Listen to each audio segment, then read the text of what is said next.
Good morning everyone. I'm here to discuss about history of badminton.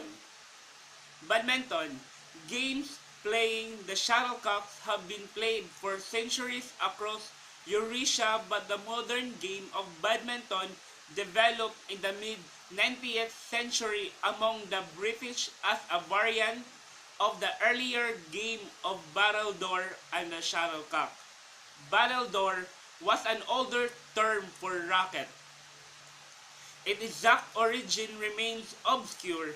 The name derives from the Duke of Beaufort's Badminton House in Gloucestershire, but why or when remains unclear. As early as 1860, a London toy dealer named Isaac Spratt published a booklet titled Badminton Battledore, a New Game. But unfortunately, no copy has survived.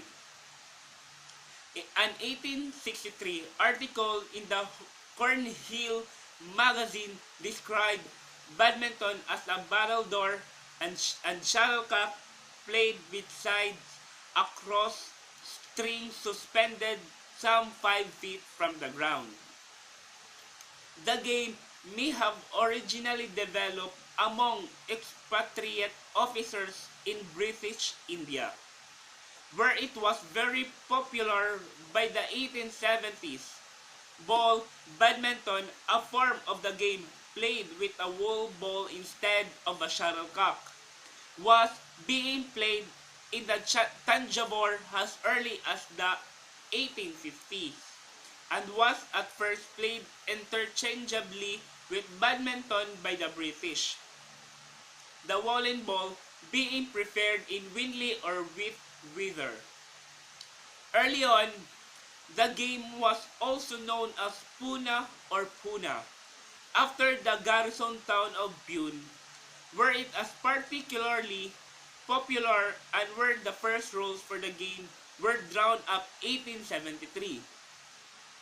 By 1875, returning officers had started a badminton club in Folkestone.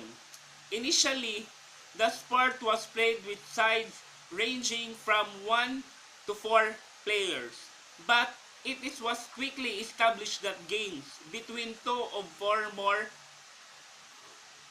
competitors worked the best.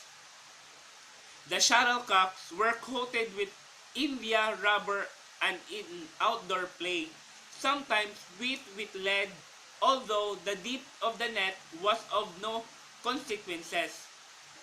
It was preferred that I should reach the ground. The sport was played under the Pune rules until 1887, when the G.H.E. Heart of the Bath Badminton Championships for gentlemen's doubles, ladies doubles, and mixed doubles. In 1899, singles competitions were added in 1900, and an England-Ireland championship match appeared in 1904.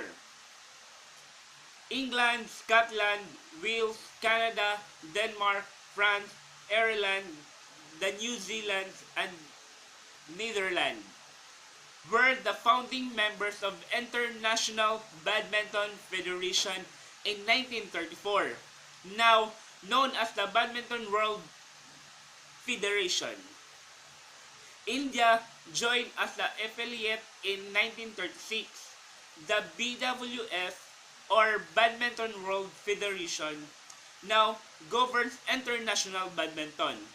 Although initiated in England, competitive men's badminton has traditionally been dominated in Europe by Denmark. Worldwide, Asian nations have become dominant in international competitions. China, Denmark, India, Indonesia, Malaysia, and South Korea are the nations which have consistently produced world-class players in the past few decades, with China being the greatest force in men's and women's competition recently. And that's what we all. Thank you. So history of badminton have been tackled already, so now let us move on with the terminologies of badminton. Since everyone are familiar with the sport of badminton, not everyone knows the terminologies of it. So, we are now going to start with the terminologies of badminton. Alley, side extension of the court by 1/2 feet on both sides that is used for doubles play. Back alley, area between the back boundary line and long service line for the doubles. Back court, the back third of the court in the area of the back boundary lines. Baseline, back boundary line at each end of the court that runs parallel to the net. Bird or birdie, another name for the shuttlecock. Carry, an illegal tactic also called sling or throw, in which the shuttle is caught and held on the racket and slung during the execution of the stroke. Center line, perpendicular to the net that separates the left and right service courts. Clear, a shot is hit deep to the opponent's back court. Court, area of play as defined by the outer boundary lines. Drive, a fast and slow shot that makes horizontal flight over the net. Drop, a shot hit solely and with finesse to fall rapidly and close to the net on the opponent's sides. Fault, a violation of the playing rules, either or serving, receiving or during play. Flick, a quick wrist and forearm rotation that surprises an opponent by changing an apparently soft shot into a faster passing one, used primarily in the serve and at the net. Forecourt, front third of the court, between the net and the short service line. Hairpin net shot, shot made from below and very close to the net with the shuttle rising, just clearing the net and then dropping sharply down the other side. The shuttle's flight approximates the shape of a hairpin. Half-court shot, a shot hit low and to mid-court, used effectively in doubles against the up and back formation. Kill, fast, downward shot that cannot be returned, a put-away. Let, a legitimate cessation of play to allow a rally to be replayed. Long service line, in singles, the back boundary line. In doubles, a line 2.5 feet inside the back boundary line. The serve may not go past this line. Match, a series of games to determine a winner. Mid-court, the middle third of the court, halfway between the net and the back boundary line. Net shot, shot hit from the forecourt that just clears the net and drops sharply. Push shot, gentle shot played by pushing the shuttle with little wrist motion, usually from net or mid-court to the opponent's mid-court. Racket, instrument used by player to hit shuttlecock. Weight about 3 ounces. Length 27 inches. Made of ceramic, graphite or boron frame, beef gut string. Rally, this occurs when the players hit the bird back and forth several times before one side scores a point. Server service. Players put the shuttlecock into play for points by serving it to opponents, hitting it over the net into a special part of the court near their opponent. Service court, area into which the serve must be delivered, different for singles and doubles play. Short service line, the line 6.5 feet from the net, which a serve must reach to be legal. Shuttlecock, the name for the object that players hit, made of a ball of cork or rubber with a crown of feathers in an open conical shape. Smash, when a shuttle is floated high into the air, a player has time to unleash a powerful overhand shot straight to the floor of the opposing court. Wood shot, shot that results with the base of the shuttle is hit by the frame of the racket. So I hope that you have learned the terminologies of badminton that was mentioned.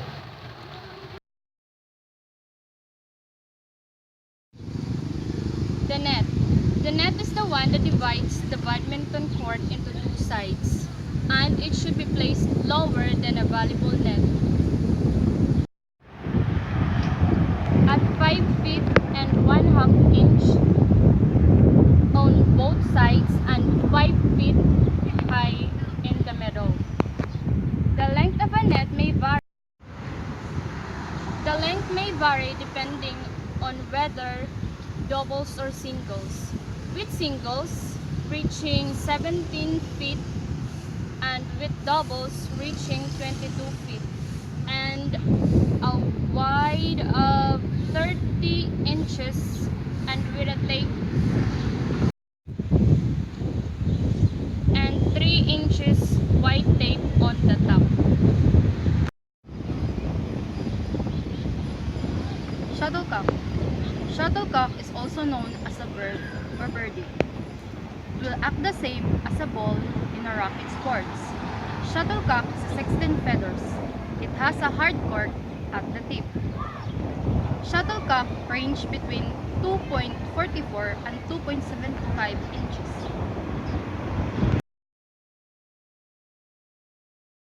This is the right service court, and this is the left service court, and this is the center line of the court.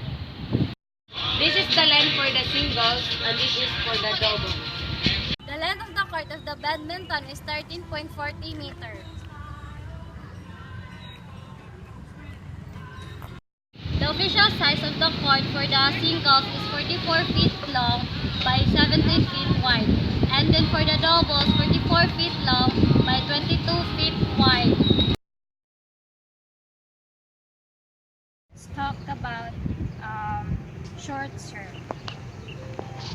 The things that you need for the short serve is a racket and the birdie. You need to stand at the baseline with your right leg forward. To do the backhand short serve, start having the backhand grip, meaning make sure you're holding the birdie by one of its feathers. The serve starts once you move forward your racket.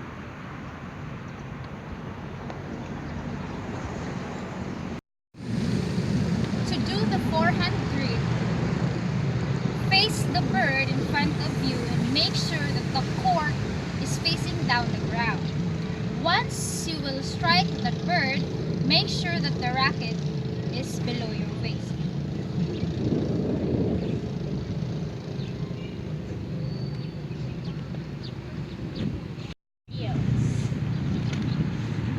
Basic skills. One of the basic skills in badminton is footwork. Once you do footwork, make sure you go back to your original position. For example,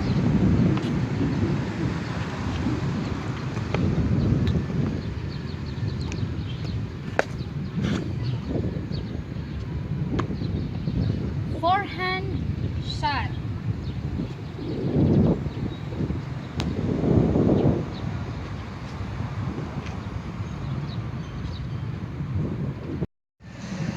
Backhand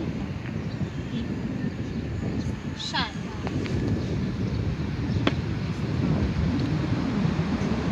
Receiving net shot.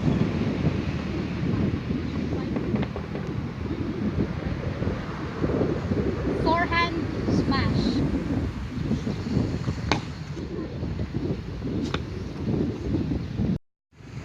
Backhand smash.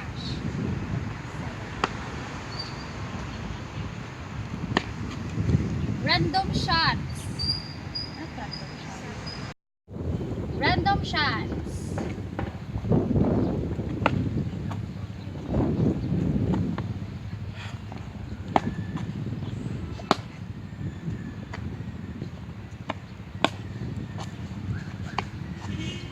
Cannot